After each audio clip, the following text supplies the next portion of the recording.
Hello, welcome back to my channel, Casablanca Cargo. If you're new, welcome. If you're returning, hello, glad to see you all, and thank you for joining me today. Well, today I have, ta-da, the completed Betty. I'm gonna call her Betty.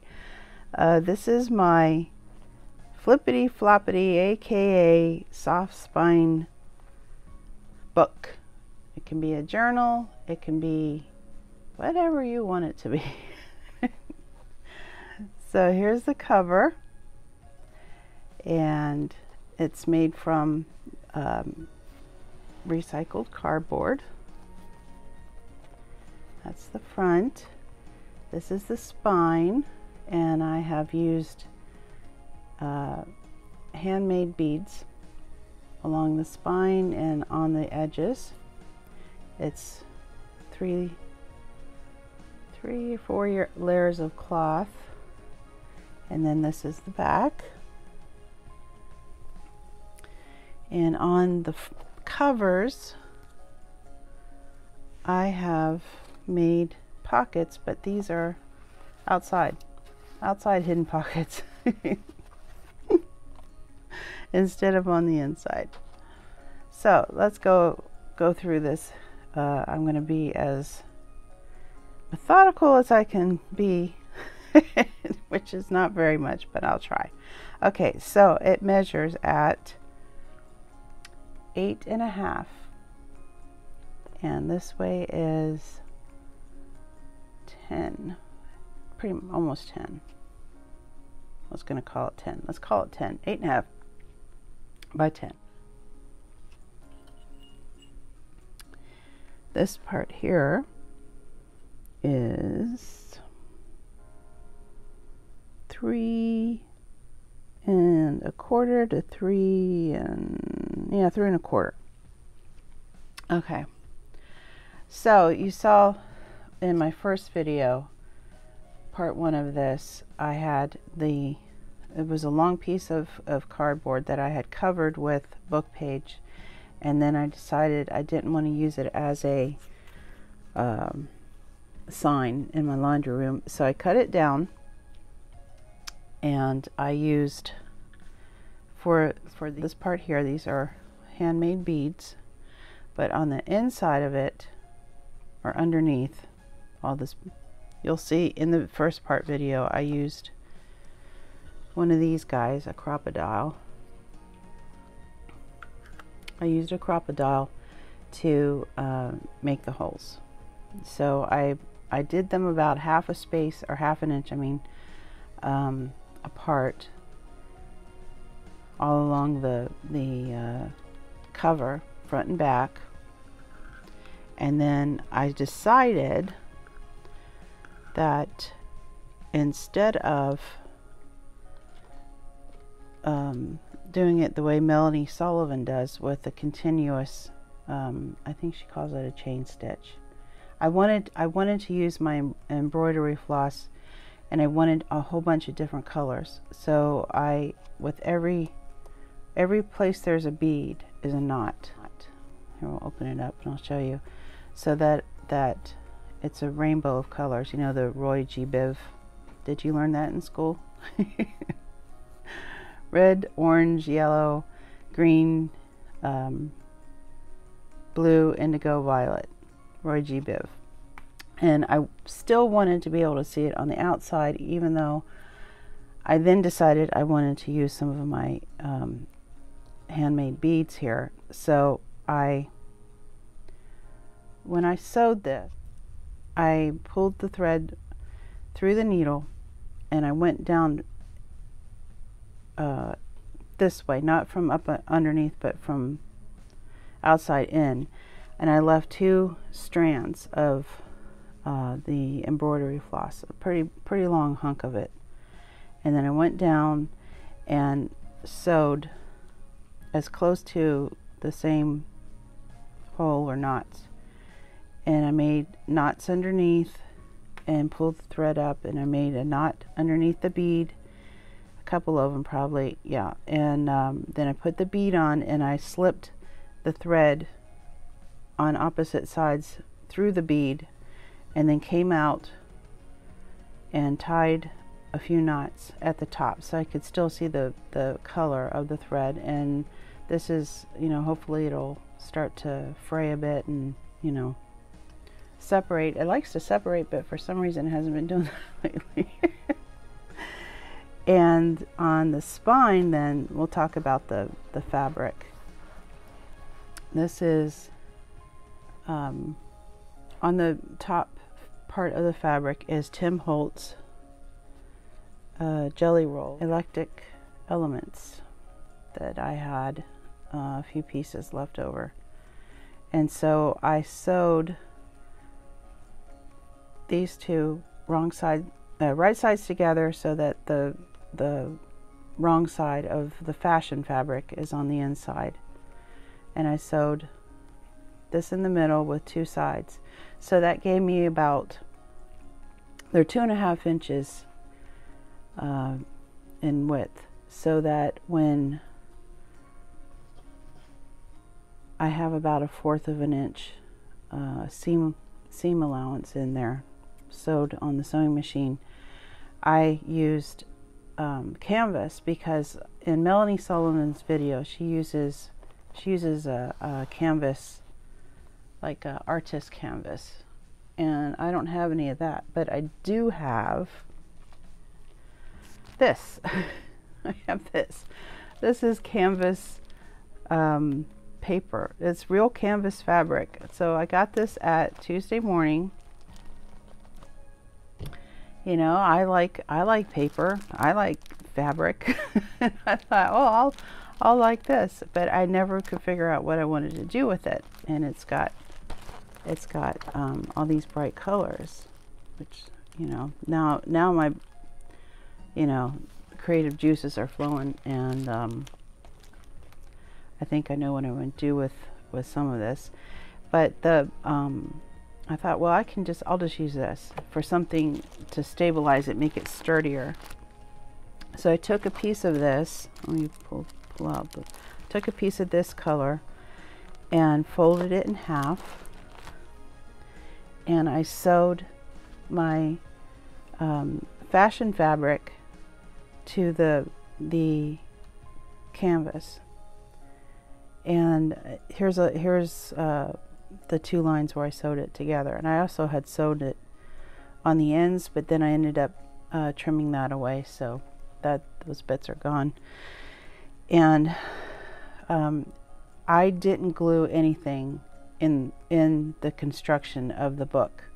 Now you can take a thin bead of glue and glue your canvas down. I did finish the edges of my cardboard. I thought I didn't need to, and maybe I didn't have to, but this was just my first attempt at this, so I didn't really know exactly what to do. As I'm doing it, I'm figuring it out as I go.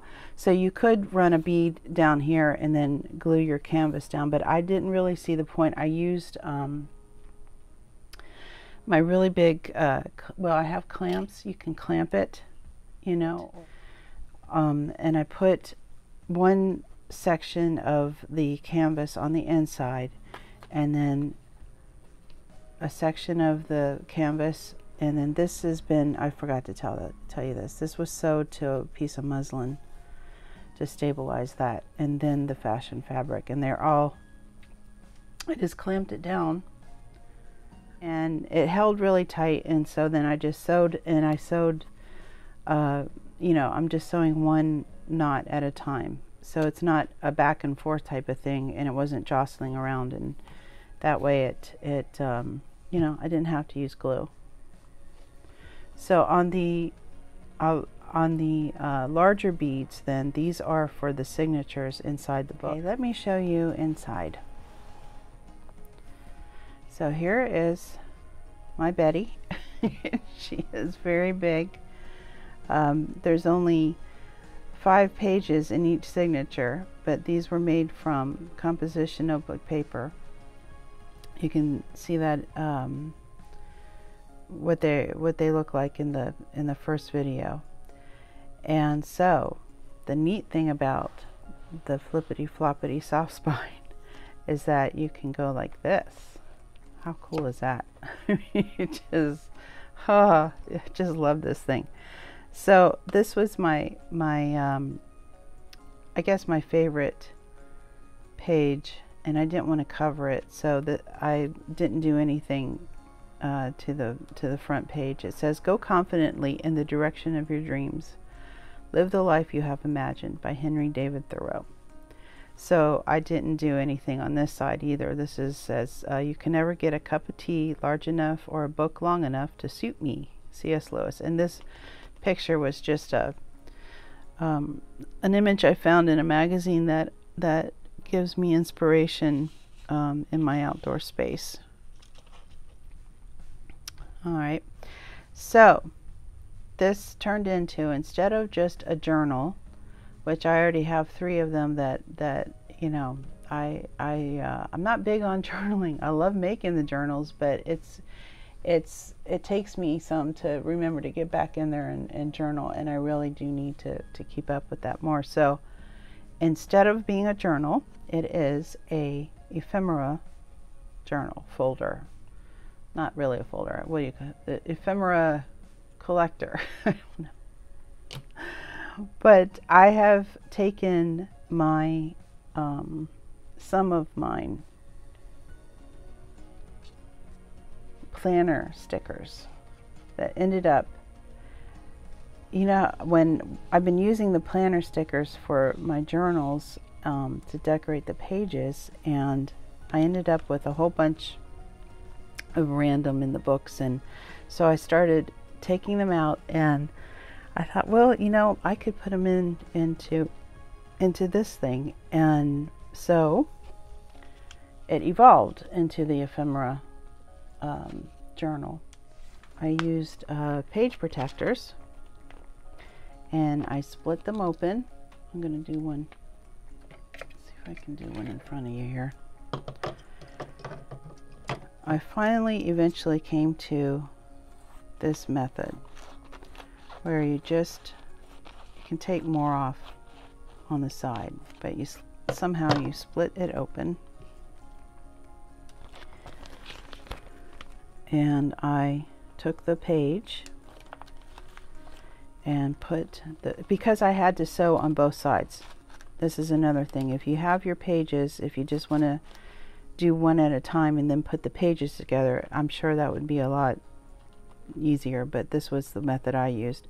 So I put this in, and let's just say it's short enough to go all the way to the edge, and you can do it like this, and then you can clamp the edges in and hold it in.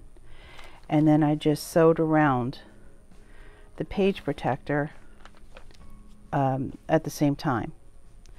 And I would sew the middle first to kind of anchor it all down. I'd sew down the middle, and then instead of, I found this out as I went, instead of starting at the top, the open-ended top, and sewing down, I sewed at the middle, I sewed it at the bottom, and then I would go from the bottom to the top and from the bottom to the top, so that I wasn't fighting against the page protector, and it didn't wrinkle. Then it would just stay smooth with the clamps. And that's how I made these pockets. I used a zigzag stitch on my sewing machine, and I just had a regular needle at this point. I took out my jean needle. I didn't think a real heavy duty one was needed, and I avoided, as best I could, I avoided the washi tape area. And so I would make the center, let's see if I can, so I would just, like this one was one of the first iterations where I was just using strips of let's see if I can grab one, like I was just using a strip, you know, and then slipping that in and then sewing it, and that was just, it was just too fiddly, and it was taking a lot longer than I wanted to. And so that's when I just took the whole page protector, put it, you know, down the piece of paper or the page, sew down the middle. That's not a good example. Move some of these out of the way so you can see. This is the best page. Okay, so what I did, put the page protector on, sewed down the middle, and when I had these notebook paper or composition notebook paper lines, that made it a little bit easier to sew straight. I went down the middle, and then I came down and went down the bottom, and then I went up the sides, you know, up one side, turned it, went up the other side so I could fit it under the sewing machine, get it under the needle. And then I would cut wherever I wanted, however big the pocket to be, just using these little sharp scissors to cut it open. And then if you have some new scissors, it slides like butter through the page protector. It was just really cool. It would just slide open, and then I would just cut away, and I would cut away the excess that was on the sides of the page protector and open up this area. So, you know, it had some waste, but not too bad, and it went a lot faster doing it that way. So this is my sticker book, basically my planner sticker book. I was able to take 4, I think, 1, 2, 3, 4, oh, actually 5. I was able to take 5 of these planner sticker books, and instead of having to keep flipping through over and over when I'm working on a journal to decorate it, now I just flip through these books, and I organize them by words. First of all, I cut them down and put them into the pockets. This is just some bigger stickers. You know, I tried to organize all the ones that are the same or in the same category, and spent, oh, I don't know, it was a couple of hours, I guess. It took me to sew all the pockets in. It took me, let's just say a couple of days.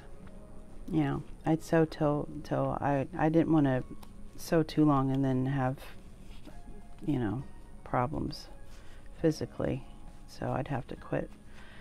I can't do marathon sewing. So it took me a couple of days, and the cutting all these stickers out of the book took me, I don't know, let's say two and a half movies.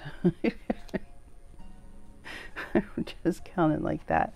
But now I have all my words together, and these are I put some sticker, these are sticker ephemera that I got from Amazon. Here's the second signature. Now there is a big space between because I didn't know exactly how big to make my spine. I thought I was going to get 5 books in here, and I realized with the added, just the added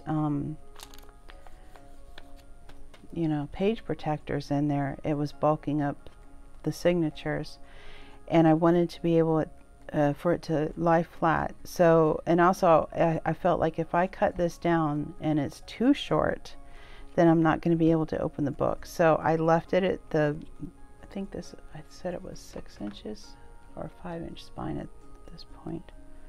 Yeah, 5-inch spine. I just left it, you know, and now they lay flat, which is awesome. This is another page I really like, so I can put something in there at some point if I need to, but I haven't done that yet. And so here's nearly full. There's one missing down here, but nearly full sticker pages. And I just made the pocket, left it one length, you know, and was able to put the full sticker page in there. And I don't know, I think it's going to make it so much easier and faster to do what I need to do. And I actually have something I can use, you know, instead of another journal sitting sitting around. Here's the second signature. We went through the inside. Let's see if we can see. Lift this thing up. I went through the inside, came out on the outside, put it through the bead, came back down a little bit, just a little bit under the bead, so it would really snug up there. You know, I wanted the signature to be tight. Came back up through the corresponding, you know, I went through here, came out here, tied it in knots, and took the needle and I'm not sure what the proper term is, but you put the needle through and it sort of like, well, it tightens it. It tightens the thread, and then tied more knots, you know, to really secure it in there. And the beads on the outside are really tight, this snug. And this line, the stitching line, was just sort of a guideline for me to, you know, line up my beads fairly lined up. So these pockets were already in the pages, so I just left them and use them, you know, use them for holding some stuff. This one says, "There's a voice that doesn't use words. Listen," by Rumi. These are some leftover pieces from my first attempt at this when I was cutting down the page protector. So I decided to keep them, and I put some in this pocket because they're very slippery. they just fly all over the place. So that was good to crowd. Here's another pocket side tuck I had already put in here, and I'm glad I made a lot of the pages long. I didn't actually count how many I would need or whatever. I decided I got two and a half of the signatures done. I thought, you know, I'm going to make the last signature just all one piece to fit the whole page, and that way I can get rid of the pad. I don't need to keep it anymore. Here's some more in a pocket, and there's the middle again of the between signatures. This one says, "What you think you become, what you feel you attract, what you imagine you create." Buddha. And oh, and this one I didn't want to cover up this part, so I encased this with stitching, I thought, but then I realized I didn't come down this far, so I just stuck a lone strip of sticker in there. That kind of turned out neat, and you can see the stitching better over here. I had it closer together, and then I thought, well, I can just come out and make it wider, and so I did. It just was all an experiment, a learning experience, but now I know what to do for the next time. This one, it was loosely glued down with glue stick, so I went over the lips with a zigzag stitch, so that when I put the sheet in there, hopefully it won't snag and tear the paper down there. And I even have some empty spaces, which is nice. Here's a side tuck. I was already in there. Oh, and then I wanted to see what a paper bag would do, how it would do in this. And so I took a McDonald's bag, and if I had actually planned it out, I would have sewn across here first, and then it's split open. I took the bulk out of the bag. The bottom of the bag is gone, but I still have two pockets now, and I would have sewn across that one before I sewed it into the book, but that's, you know, that's just, it's all learning. And here is this is some mushrooms that I got off of Amazon, so I just put the whole packaging in there. And these are the last pages I'll tell you about this in a second. These are some more stickers from Amazon, and they just fit in there. And here's the back of the book, and this is just scrapbook paper. If I want to, I can make some pockets and put them in there. And there's the back with more beads. I would to be able to find a project where I could use a lot of these handmade beads, because I've made some jewelry, but you know, they just sort of sat there, whatever. So this then are some more of those offcuts that I was talking about earlier. And I had to take a family member to the dentist the other day, so I took stickers, or I didn't take this with me, I just took some of these stickers and sat in the car and put them in the page protectors. And what I'm going to do then is sew like a square around them and make slides out of them for another journal project. And since, again, because they're so slippery, I'm just going to leave them in here, and they will, you know, wait until I'm ready to work on that. That's going to be probably a process video. But there is my wonderful, very, very, very thick